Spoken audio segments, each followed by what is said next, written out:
ठीक है, sigma bond and pi bond. Sigma bond कैसे पता लगेगा ये सिग्मा बॉन्ड? अभी कार्बन कार्बन के बीच में एक बॉन्ड मतलब कि एक सिग्मा बॉन्ड, कार्बन कार्बन के बीच में डबल बॉन्ड मतलब कि पाई बॉन्ड। ये बात तो क्लियर होगी मेरे हिसाब से।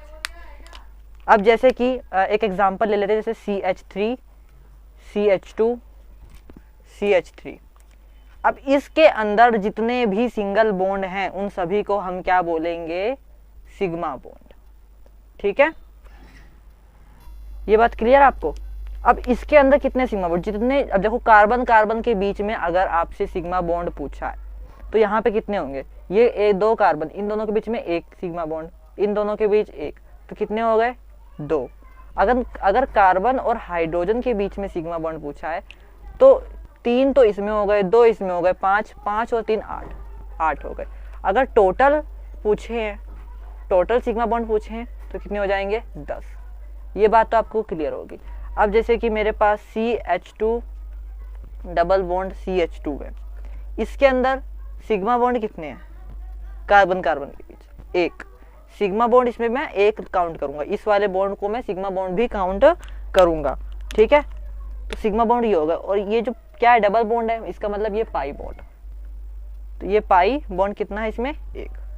ठीक, अगर मेरे पास ये रिंग आ गई, मान लो ये रिंग आ गई और इसके अंदर ये है, तो इसके अंदर में सिग्मा बॉन्ड कितने हैं? कार्बन कार्बन के बीच में, कार्बन कार्बन के बीच में सिग्मा बॉन्ड कितने हैं? एक दो तीन, 6 तो ये हो गए, 6 सिग्मा बॉन्ड हो गए। इसमें सिग्मा बॉन्ड कितने हो गए? 6। पाई बॉन्ड कितने हो गए? 1 2 3।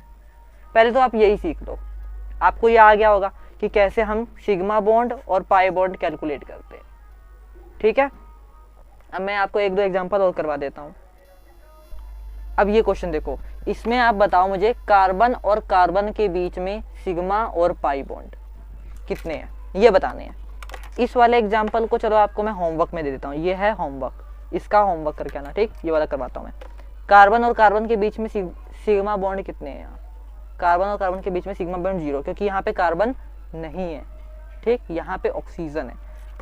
अगर मैं इसी क्वेश्चन के अंदर पूछूं पाई बॉन्ड कितने हैं? 0। अगर मैं इसमें पूछूं कि कार्बन और ऑक्सीजन के बीच में सिग्मा बॉन्ड कितने हैं, तो 1 हो जाएगा। ठीक, अगर मैं इसमें पूछूं कार्बन और हाइड्रोजन के बीच में सिग्मा बॉन्ड 3।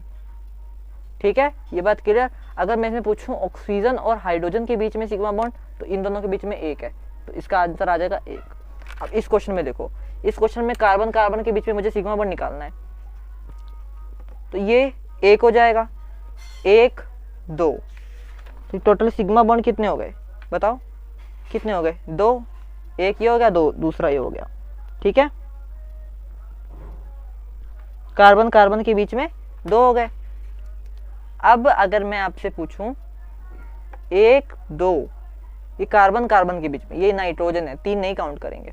ठीक, अब मैं आपसे पूछूं कार्बन कार्बन के बीच में पाई बॉन्ड बताओ, तो 1 ये हो गया, ये कार्बन कार्बन के बीच में नहीं, कार्बन नाइट्रोजन के बीच में है। तो मैंने पूछा कार्बन कार्बन में है, तो कार्बन कार्बन में पाई बॉन्ड कितने हो गए? 1। ठीक, इस तरीके से आप कंफ्यूज हो सकते हैं, तो आपको कंफ्यूज बिल्कुल भी नहीं होना है। अगर आपसे पूछ लिया जाए कि कार्बन और नाइट्रोजन के बीच में पाई बॉन्ड बताओ कितने हैं, तो एक पाई बॉन्ड यहाँ से काउंट किया जाएगा। ठीक, एक पाई बॉन्ड और दूसरा पाई बॉन्ड यहाँ से काउंट किया जाएगा। मतलब इसके अंदर पाई बॉन्ड जो हैं वो कितने हैं? 2 हैं। कितने पाई बॉन्ड है बच्चों? इसके अंदर कितने हैं पाई बॉन्ड बताओ? 2 हैं। और सिग्मा बॉन्ड 1, 2 काउंट करेंगे। तो आई होप ये आपको क्लियर होगा। क्लियर?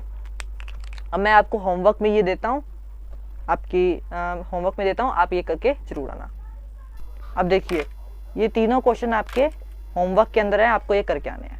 ठीक है, अब देखिए, अगर सिग्मा बॉन्ड 4 हैं, अगर किसी कंपाउंड के अंदर सिग्मा बॉन्ड 4 हैं, तो वो क्या हो जाएगा? sp3 हाइब्रिडाइज हो जाएगा। ये बात ध्यान रखना, बहुत सिंपल तरीका है। जैसे कि एग्जांपल CH4, इसके अंदर जो सिग्मा बॉन्ड है, इसके अंदर जो सिग्मा बॉन्ड है वो कितने हैं? 4। टोटल सिग्मा बॉन्ड की यहाँ बात हो रही है, कितने हैं? 4। यहाँ कार्बन कार्बन के बीच में नहीं, यहाँ टोटल सिग्मा बॉन्ड की बात हो रही है। इस कंपाउंड के अंदर इस कार्बन पे कितनी हाइब्रिडाइजेशन है? 4 सिग्मा बॉन्ड, मतलब कि sp3 हाइब्रिडाइज्ड। ठीक। अब CH2 है। अब जिसके अंदर सिग्मा की काउंटिंग अगर 3 आ जाए तो उसको बोलेंगे sp2 हाइब्रिडाइज। या बस यह p के ऊपर से 1 हटा देना। अगर 4 आ जाए तो 3 आ जाए तो 2, अगर सिग्मा बॉन्ड 2 आ जाए तो क्या होगा sp। ये 3 ही हाइब्रिडाइजेशन होती है, ठीक है, ये बात आप ध्यान रखना। अब इसके अंदर इससे रिलेटेड मैं क्वेश्चन करवा देता हूँ आपको। आओ अब इन्हें सॉल्व करते हैं। CH3Cl। अब देखो ना, इसके अंदर हमको क्या करना है कि इसके अंदर हमको हाइब्रिडाइजेशन देखनी है, ठीक। इसके अंदर जो सिग्मा बॉन्ड की काउंटिंग है वो कितनी है, 4। तो ये कौन सी हाइब्रिडेशन हो जाएगी, sp3। इस कार्बन पे अगर हम देखें तो इस कार्बन पे कितनी होगी बताइए, काउंट कीजिए। CH3 CH2 CH3 जो कंपाउंड है हमारा, इसके अंदर जो हमारी है वो कितनी होगी, 3 इसके ही हो गए, 1 इसके साथ अटैच है, तो सिग्मा बॉन्ड कितने हो गए, 4, मतलब कि sp3 हाइब्रिडाइज। ये वाला कार्बन देखा जाए तो 2 ये, 3 और 1 4, ये भी sp3 हाइब्रिडाइज्ड हो जाएगा। इसके साथ देखा जाए तो 1 इसके साथ, 3 इसकी खुद की, ये भी sp3, तीनों क्या हैं, sp3 हाइब्रिडाइज्ड है। अब इस कार्बन की देखो, यहाँ पे आप फंसोगे। HC, ये इसको आप क्या लिखोगे वैसे, COHNH2, ये लिख सकते हैं ना।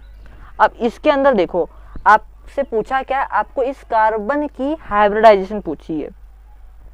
किसकी पूछी है, इस कार्बन की हाइब्रिडाइजेशन पूछी है। तो इस कार्बन की हाइब्रिडाइजेशन आपको क्या आएगी, sp2 आएगी, क्योंकि इसमें सिग्मा बॉन्ड कितने हैं, 3 ही है। कैसे, 1 2 और ये वाला 3, ठीक, क्लियर। यहाँ पे ऐसा ना कि आप इसको ना लो, कार्बन कार्बन के बीच में मतलब पूछी गई है सभी कार्बनों के बीच में। अब आपके पास एक होमवर्क देता हूँ मैं। होमवर्क क्या है, होमवर्क में क्या है, CH3 नहीं, ये गलत हो जाएगा, रुको। CH3 CH double bond CH, ये ठीक है, 2। इसकी आप मेरे को हर एक कार्बन की जो हाइब्रिडाइजेशन है वो बताइएगा, हाइब्रिडाइजेशन बताइएगा। ये आपका होमवर्क है, ठीक है। आगे देखते हैं, जो हमारे ऑर्गेनिक कंपाउंड हैं, ऑर्गेनिक कंपाउंड जो है वो हमारे 2 टाइप के होते हैं बच्चों। कौन कौन से 2 टाइप के, एक तो होता है